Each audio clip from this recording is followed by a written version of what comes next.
Okay, so our next topic is about solvents. So there are two types of solvents mainly. One is polar and another is non-polar. Now, what are polar solvents? So these are the solvents which have some sort of polarity. These have some type of polarity. The molecule has some type of polarity. Now, this polar solvent is also divided into two categories. That is polar protic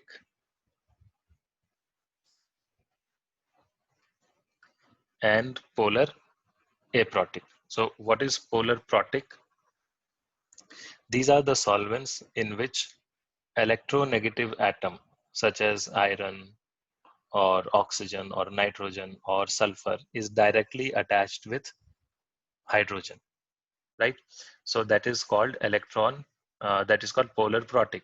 That is electronegative atoms like iron, oxygen, nitrogen or sulfur is directly attached to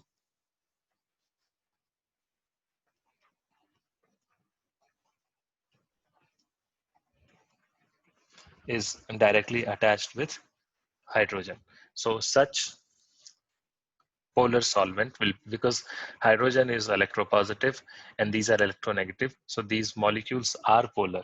Now when they are polar plus having a direct attachment with hydrogen, such uh, solvents will be called polar protic solvents, right? And examples of this is H2O. O is directly attached to hydrogen, or some alcohol. In alcohol also ONH is directly attached, or ammonia, right? Or and even our acids. So these are polar protic solvents, right? So when they bond, if their bond breaks, they'll give you H plus, which is actually a proton. That's why we call them as polar as well as protic solvents, right? Next is aprotic. So when, obviously, in which electronegative atom is not directly attached with H, right? So I'll say polar aprotic solvents. So here it's not directly attached, right? So electronegative atoms are not directly attached to hydrogen.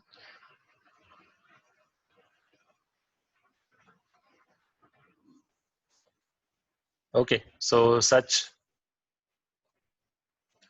solvents will be called aprotic solvents. So yeah, and examples for this are where you don't see such direct bonding between OH or NH or SH or FH, such solvents. For example, CH3, COCH3. So what is this? This is actually acetone. So it's a ketone, right? Or CH3 instead of say SOCH3, right? Or HCONCH3 whole twice. So this is actually an amide. Okay, so such solvents are called aprotic solvents. So you have polar protic, and polar aprotic solvents. So that all of these come under one class, that is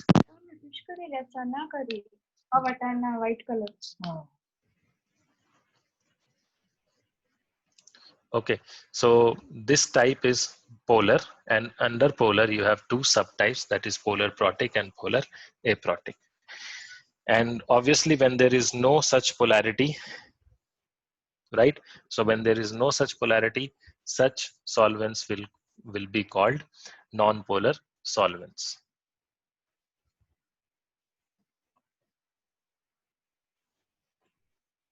What do we mean by polarity? So suppose if there is bond between O and H, right, where O is more electronegative and H is more electropositive. So there are two poles created. One is negative and another is positive. So we say that there is a polarity, that is formation of poles. Okay, coming to next, that is non-polar solvents. So there is no polarity or nearly zero polarity, that is called a non-polar. So no or almost zero polarity. Such solvents will be called non-polar solvents, right? And there are many examples of that as well. For example, cyclohexane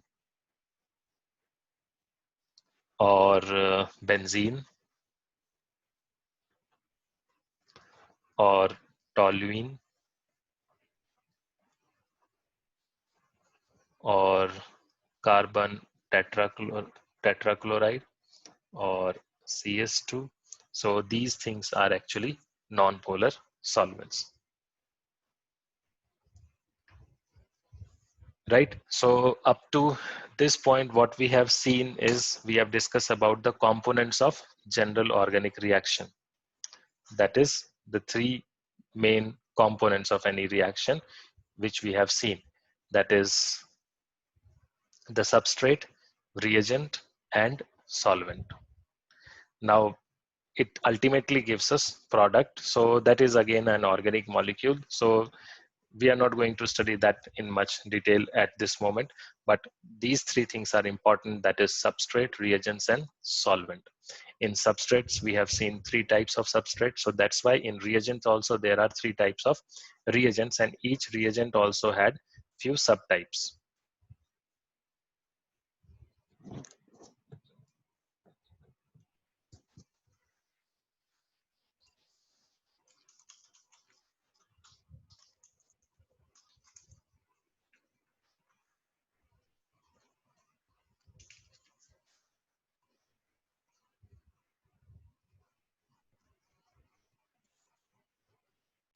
You will have substitution reaction, elimination reaction. So like this, you will have different topics in each chapter or different types of reactions. So it is better to understand the basics of these reactions and the types which are available.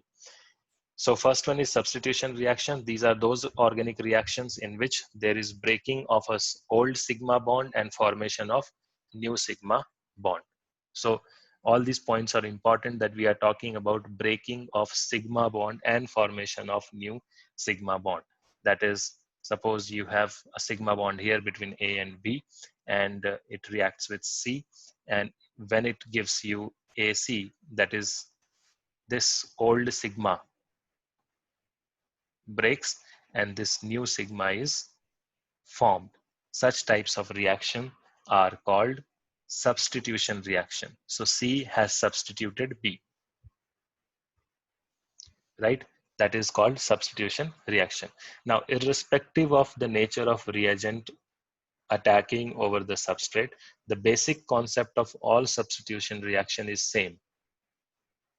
So whatever is our substrate, whatever is the attacking reagent, doesn't matter. If you see this happening in any reaction, that reaction will be called substitution reaction, right? And on the basis of attacking species, that is the reagent, the reaction, the substitution reaction will be further classified as nucleophilic substitution reaction or electrophilic substitution reaction or free radical substitution reaction, right? So it will be further divided into, that is substitution reaction will be further divided into three categories, that is nucleophilic substitution reaction. This you will study in the first chapter. Then electrophilic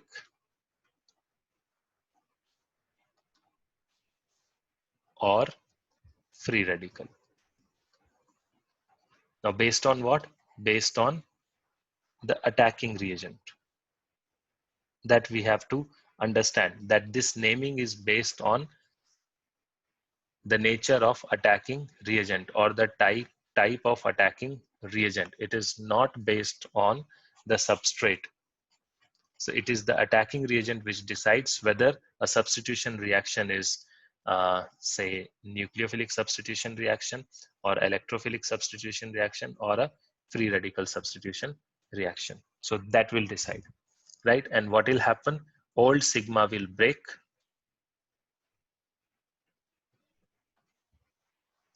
Old sigma bonds will break and new sigma bonds will form,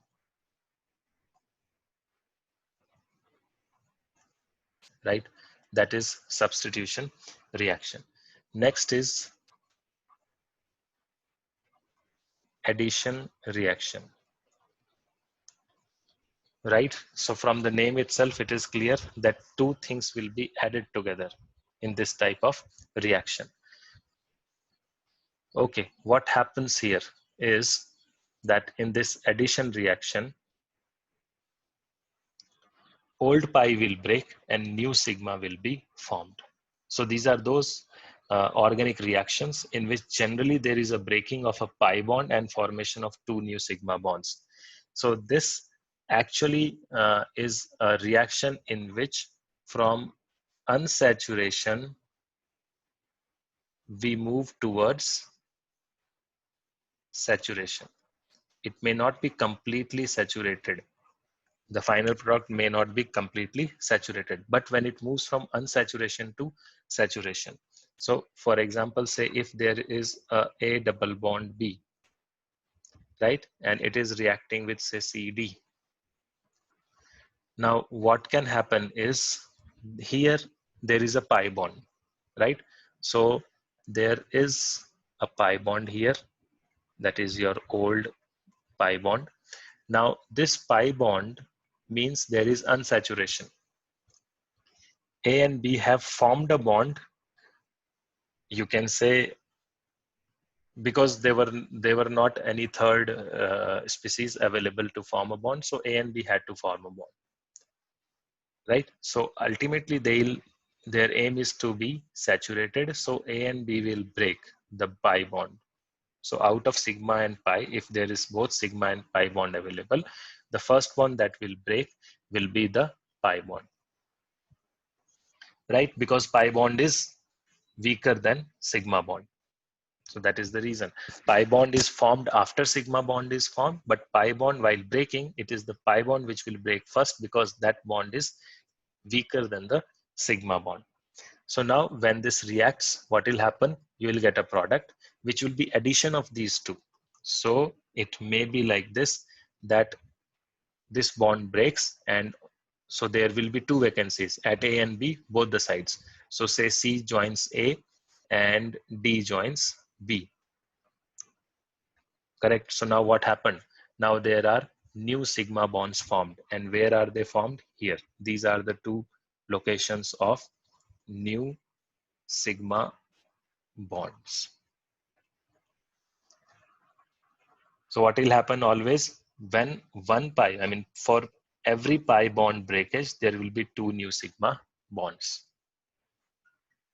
right? So remember that this is important, this calculation, right? That two new sigma bond will be formed and one old pi bond will break. That is addition reaction.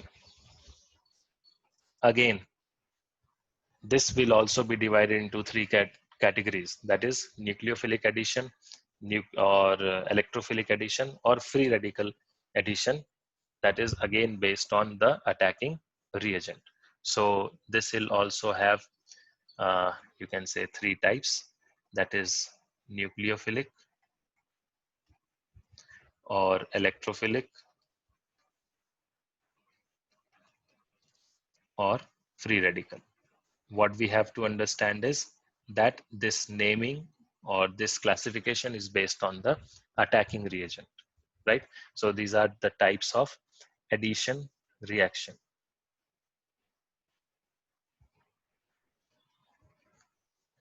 Right? So these are the three types: nucleophilic, electrophilic, and free radical. Okay, so that was addition reaction. And there is inverse of this, just opposite of this, and that is called elimination reaction. So the third class is elimination.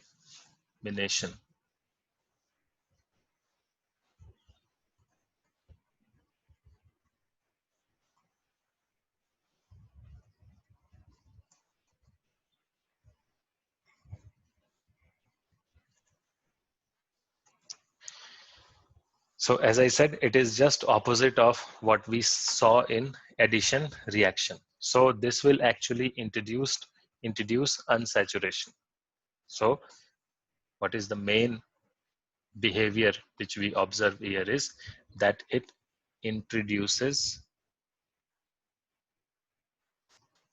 or increases unsaturation. Increases or introduces unsaturation. That is just opposite of what we have seen earlier will happen. Your C, A, B, D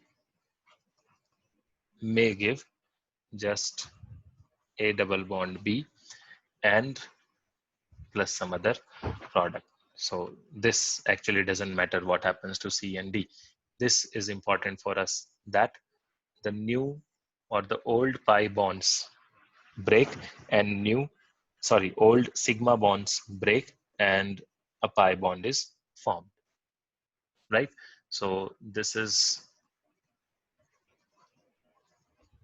these two are, you can say, old sigma bonds. So they'll break, right? They'll leave, and ultimately A and B will again have to form one extra bond, that is a new pi bond. So one new pi bond and two old sigma bonds. That is elimination reaction. Okay, next. Again, this will be also divided into uh, categories, other categories. The next important and some different type of reactions from which you have already, studied earlier, is the rearrangement reaction.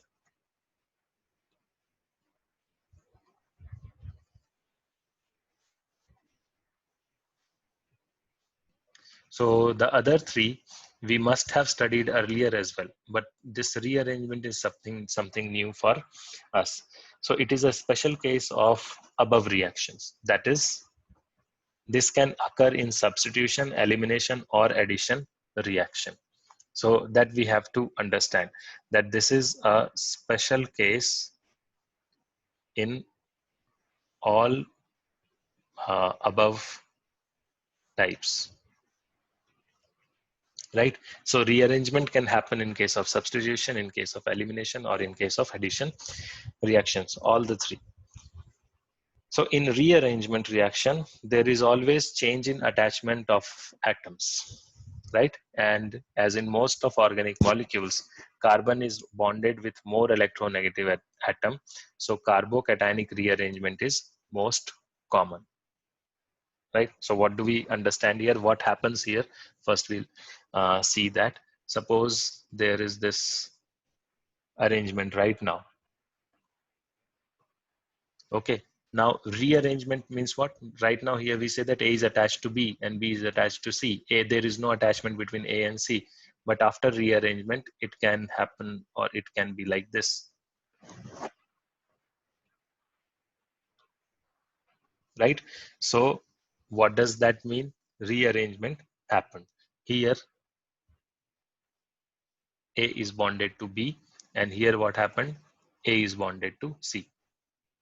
As a molecule or as a whole molecule, there is no change, but internally attraction or arrangement has changed. Arrangement of bonds have changed. Okay. And what did I say earlier was that most of the compounds which we'll see in organic chemistry, this carbon will be attached to some species which is more electron negative. So if that is the case, we know that if it breaks, there will be a positive charge on carbon. If there is a cleavage here, that is, if this bond cleaves or breaks, then what will happen? This carbon will take positive charge and electronegative will attract the electron, so that will get negative charge. Now in this case, this compound is called carbocation. What else can happen? The carbon may be attached to electropositive group. Now in this case, what will happen? This will attract a positive charge and here a negative charge when this bond breaks, right? And such carbon or such species will be called carbanion, right? And the third one is free radical. Now in this case, carbocation and carbanion, as we have seen, the more number, right? That is, which of these is in abundance, right? So here you can say this has more, or these are more frequent, which you will find in organic chemistry. Why? Because there will be in organic chemistry the elements which we have seen: carbon, nitrogen, oxygen, and halogens and hydrogen. In all these, more number of elements are actually electronegative, more electronegative as compared to carbon. So that's why we'll find more frequently we'll find carbocations. And when carbocations will be part of rearrangement, we say that there is carbocationic rearrangement. It doesn't mean that there is no carbanionic rearrangement.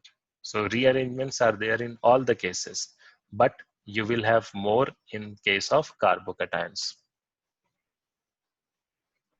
right? Why? Because their numbers are more simple. There's nothing, there's no logic behind that. This one logic that their numbers are more, that's why their rearrangement reaction is also more.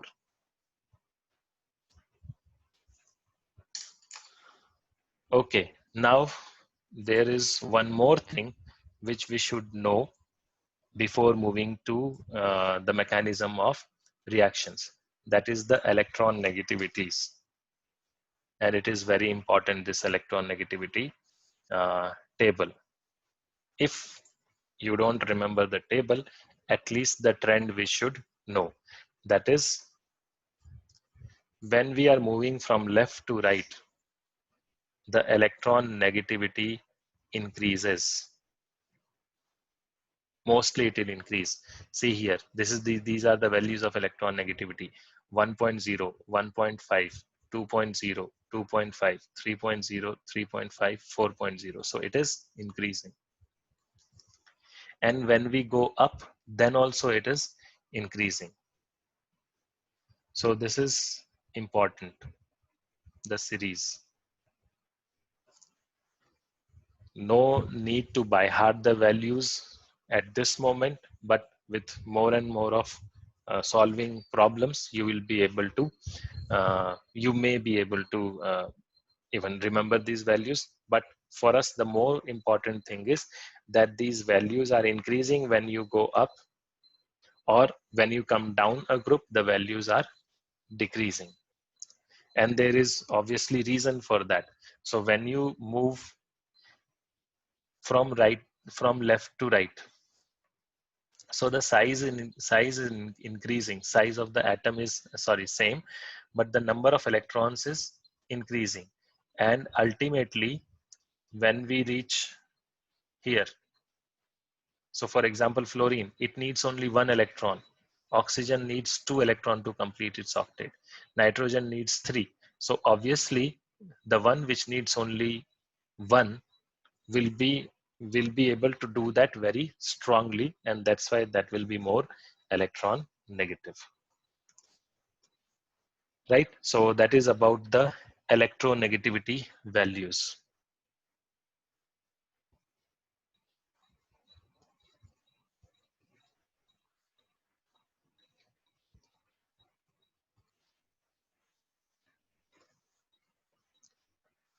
right?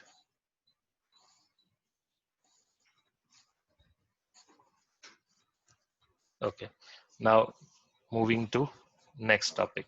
So we have seen these things, that is substrates and reagents.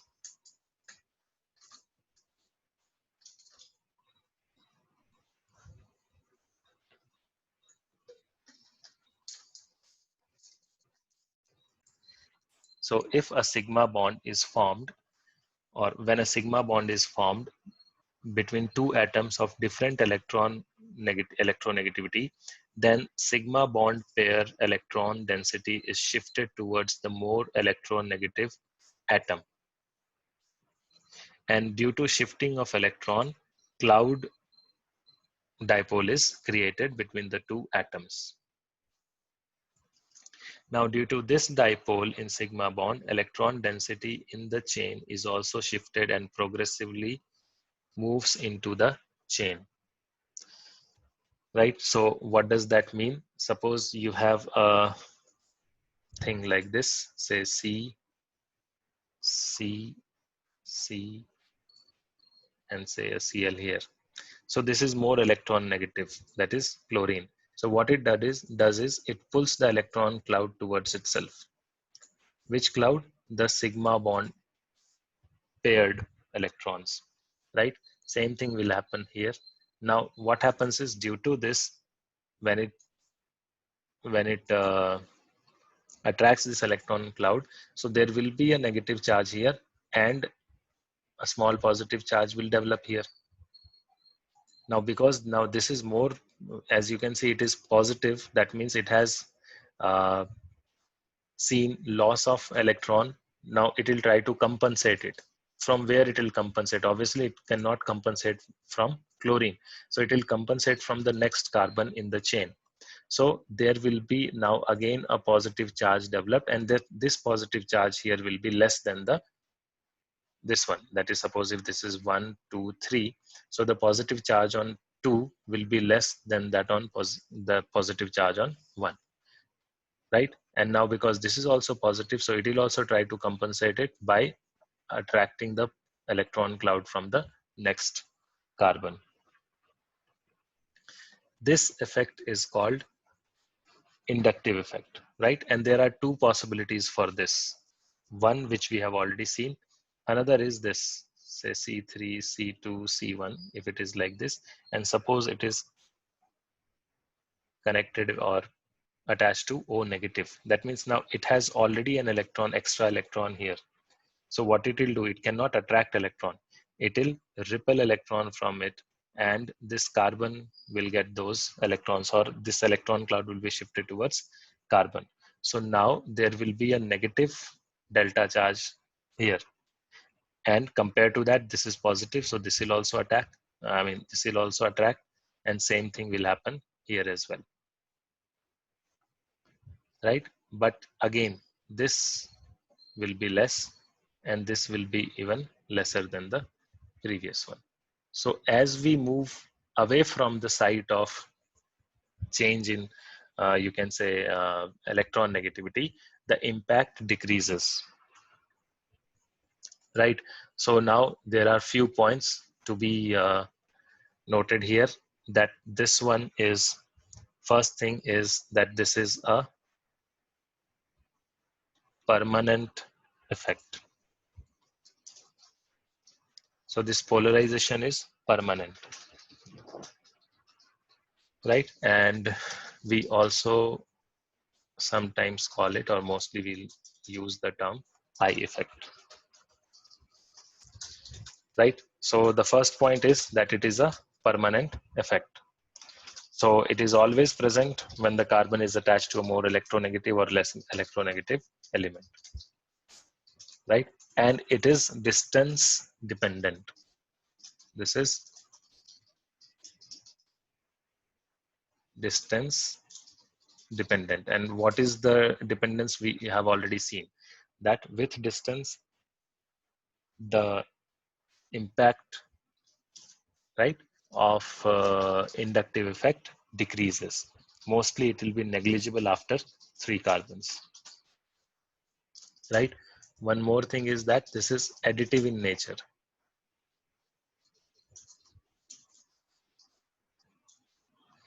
So what does that mean? When two groups of similar nature are present in molecule, their effects are added, and if two groups of dissimilar nature are present in the molecule, their effects are subtracted. That means suppose if there is a carbon, on this carbon there is a Cl and there is another Cl as well. So obviously both Cl will try to will try to attract the electron from the carbon.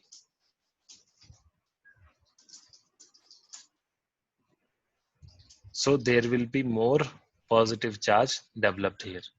So this impact gets added, right? And suppose there is a chlorine and there is an oxygen, some hypothetical situation. So now what will happen? This oxygen will try to pull its electron cloud towards C, and here it will try to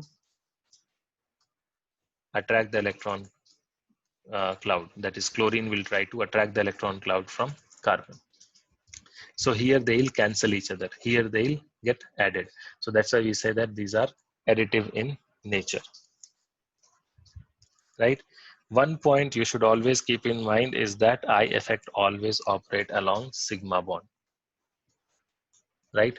This happens only along sigma bond. So this is an important point to note,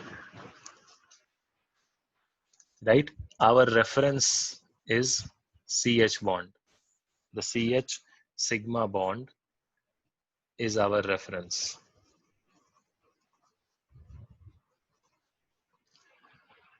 Right, for I effect. So polarity in CH sigma bond is considered to be negligible, right? So here we say that I effect is 0. That is our reference.